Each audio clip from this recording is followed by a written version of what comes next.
Welcome back everyone, myself Ratnesh Singh Bagri. इस lecture में हम अल्टरनेटर की न्यूमेरिकल पे डिस्कशन करेंगे। जो न्यूमेरिकल है उसमें आपसे इंड्यूस्ड ईएमएफ के बारे में पूछा गया है। क्वेश्चन में बताया गया है कि जो आपका स्टेटर है उसमें 16 पोल्स हैं, स्लॉट्स की संख्या उसमें 144 है और 4 कंडक्टर्स पर स्लॉट लगे हुए हैं जो कि 2 लेयर्स में कनेक्टेड हैं और प्रत्येक फेस में कंडक्टर आपके सीरीज में कनेक्ट किए गए हैं। जो अल्टरनेटर की स्पीड है वो 375 आरपीएम है, मतलब कि जो हमारे अल्टरनेटर की सिंक्रोनस स्पीड होगी वो हमारी 375 होगी। इसके बाद एयर गैप में जो रिजल्टेंट फ्लक्स है उसका मान 5 × 10⁻² वेबर पर पोल है। साथ ही अल्टरनेटर के लिए कॉइल स्पैन 150 डिग्री इलेक्ट्रिकल बोली गई है। चूंकि हमारी जो कॉइल है वो साइनसोइडली डिस्ट्रीब्यूटेड है, अतः यहाँ पर केडी का मान कुछ होगा, उसको हम आगे ज्ञात करेंगे। अब यहाँ पे एक चीज ये देखिए कि जो आपकी कॉइल स्पैन है वो 150 डिग्री इलेक्ट्रिकल है। जैसा कि मैंने बताया था कि अगर हमारी कॉइल फुल पिच्ड होती है तो उसका जो कॉइल स्पैन होता है वो 180 डिग्री होता है, पर चूंकि यहाँ पर कॉइल स्पैन को 150 डिग्री बोला गया है, मतलब कि आपकी जो कॉइल है वो शॉर्ट पिच की गई है। तो ऐसा करने पर हमारे केसी का मान 1 नहीं होगा बल्कि उससे कम होगा, जिसे हम फॉर्मूले के द्वारा ज्ञात करेंगे। अच्छा देखिए क्या होता है कि कभी कभी क्वेश्चंस में वो कॉइल स्पैन ना देके आपको ये बोल देता है कि जो हमारी कॉइल है वो इतने स्लॉट से शॉर्ट पिच की गई है। फॉर एग्जाम्पल कि यहाँ पे अगर वो बोल दे कि वन स्लॉट से आपकी कॉइल जो है शॉर्ट पिच की गई है, तो ऐसे केस में आपको पहले स्लॉट एंगल निकालना पड़ता है। जैसा आपको याद होगा पिछले वीडियो में हमने बीटा की वैल्यू निकाली थी, वो बीटा ही हमारा स्लॉट एंगल होता है। अगर आपने को ऐसा देते हैं तो आप सबसे पहले स्लॉट एंगल निकालिए, फिर जितने कॉइल से शॉर्ट पिच्ड हो। चूंकि यहाँ पर एक मान लीजिए एक से बोलता है तो यहाँ पे आप बीटा इंटू 1 करेंगे। अगर वो बोलता है कि 2 स्लॉट से शॉर्ट पिच की गई है तो आप 2 इंटू बीटा करोगे। तो इस तरीके से भी आपसे ये क्वेश्चन में पूछ सकता है। अब यहाँ पर हमको जो इंड्यूस्ड ईएमएफ ज्ञात करना है तो उसका जो फॉर्मूला होता है वो होता है 4.4 केसी केडी एफ फाई टीपीएच, जहां पे केसी हमारा शॉर्ट पिच्ड फैक्टर है, केडी डिस्ट्रीब्यूशन फैक्टर है, एफ फ्रीक्वेंसी है, फाई फ्लक्स है और टीपीएच टर्न्स पर फेज है। केसी की जो फॉर्मूला था वो था हमारा कॉस अल्फा बाय 2, जहां पे अल्फा हमारा शॉर्ट पिच्ड एंगल हुआ करता था, जिसका मान निकालने के लिए हम इसका यूज करेंगे फॉर्मूले का। चूंकि हमारा फुल पिच होता है 180 डिग्री और कॉइल स्पैन दिया है हमारा 150 डिग्री, माइनस करने पे हमारा 30 डिग्री आता है, मतलब कि हमारा 30 डिग्री से जो कॉइल है वो शॉर्ट पिच्ड की गई है। अब अगर हम इस वैल्यू को फॉर्मूले में रखें तो हमारा आएगा cos 30/2 मतलब cos 15, जिसकी वैल्यू होगी लगभग 0.966। केसी का मान आ गया। इसके बाद केडी का मान निकालने के लिए हम इस वाले फॉर्मूले का यूज करेंगे, sine m beta by 2 divided by m sine beta by 2। सबसे पहले हमें बीटा वैल्यू निकालनी है, तो क्या होता है हमारा 180 by number of slots per पोल।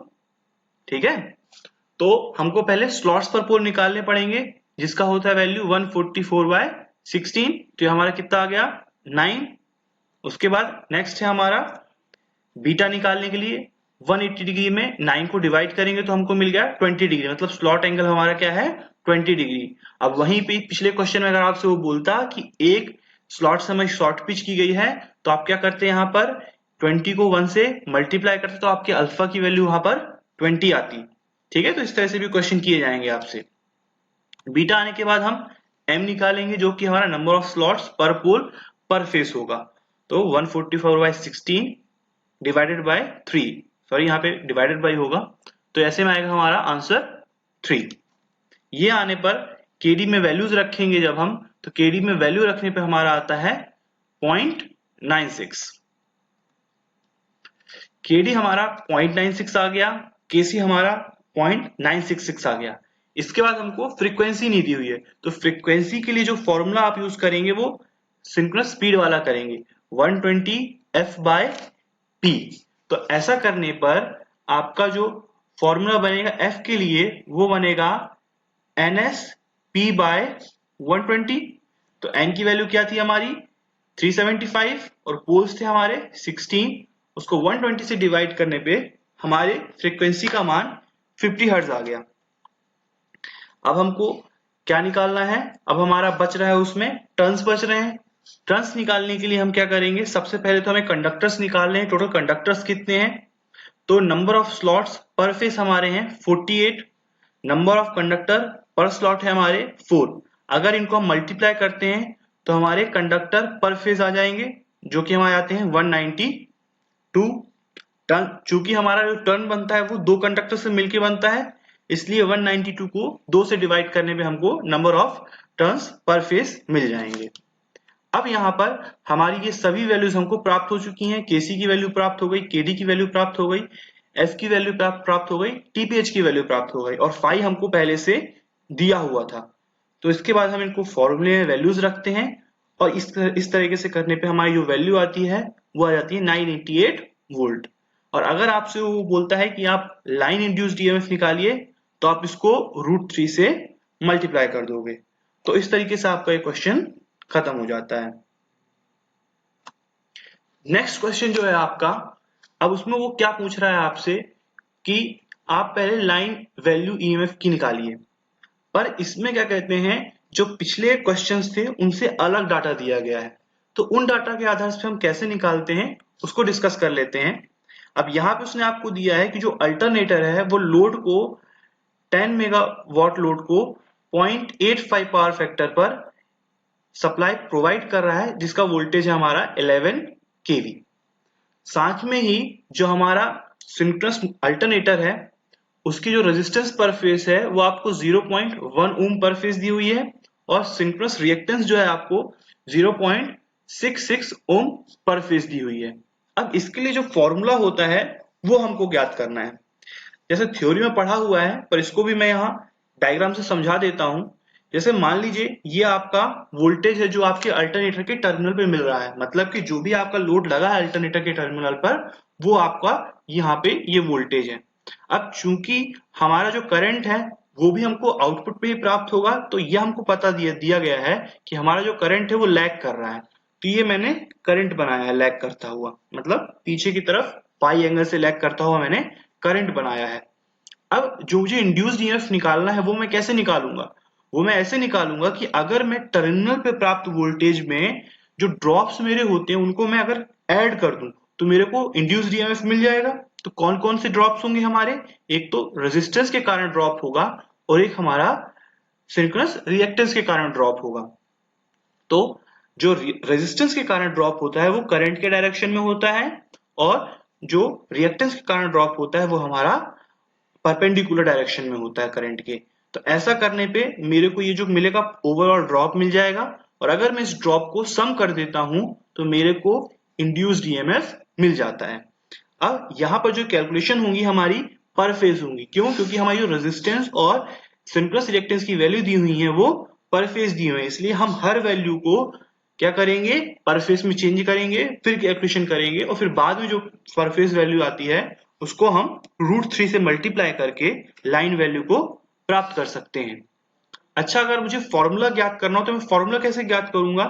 अब देखिए यहाँ पर E नॉट के दो फैक्टर में कर सकता हूं, एक मैं I के डायरेक्शन में एक उसके परपेंडिकुलर डायरेक्शन में, E cos थीटा और E sin थीटा। अगर मैं उसको कंपेयर करूं IA IXX और V के कंपोजिशन को डिवाइड करने पर तो क्या होगा कि V cos फाई यहां से यहां तक होगा और अगर उसमें IA जोड़ दूं तो वो क्या होगा हमारा इसके इस इमेज के बराबर होगा, मतलब कि I के डायरेक्शन में जो E नॉट की इमेज बनेगी उसके बराबर होगा। तो उसको यहां पे लिखा है V cos phi plus IRA का स्क्वायर।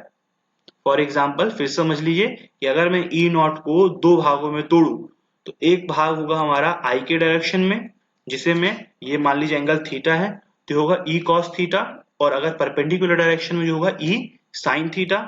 तो उसका अब जब हम रिजल्टेंट निकालते हैं तो कैसे निकालते हैं, ई कॉस थीटा का होल स्क्वायर प्लस ई साइन थीटा का होल स्क्वायर को अंडर रूट कर दूंगा तो मेरे को ये वैल्यू मिल जाती है। तो उसी को मैंने v और आई आर ए के रिस्पेक्ट में कंपेयर किया है। तो v का होगा मेरा v cos phi plus I R A, ये मेरा हो गया हॉरिजॉन्टल में। अगर मैं वर्टिकल में देखना चाहूं तो वर्टिकल में किसको मुझे प्लस करना पड़ेगा, आई एक्सेस के साथ मेरे को v का वर्टिकल कंपोनेंट प्लस करना पड़ेगा। यहां पर वर्टिकल कंपोनेंट मतलब कि क्या होगा, v साइन फाई और आई एक्स एक्स, ठीक है।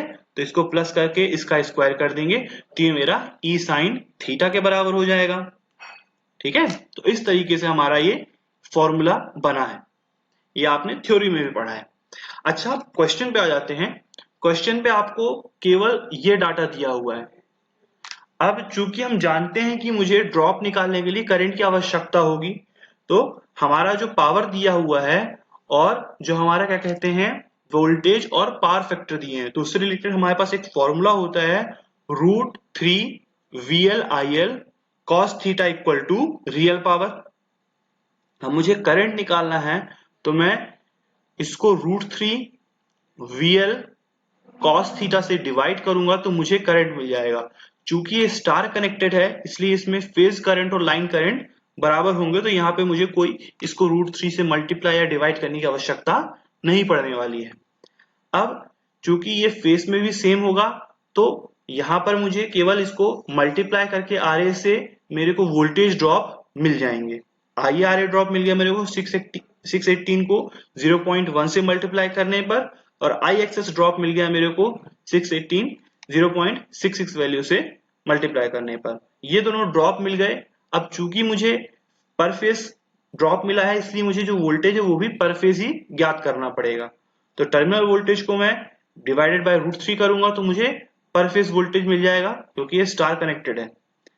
अब यहाँ पर जो फाई की वैल्यू है वो कैसे निकालें, ये जो पावर फैक्टर दिया हुआ है, पावर फैक्टर का मतलब होता है cos फाई।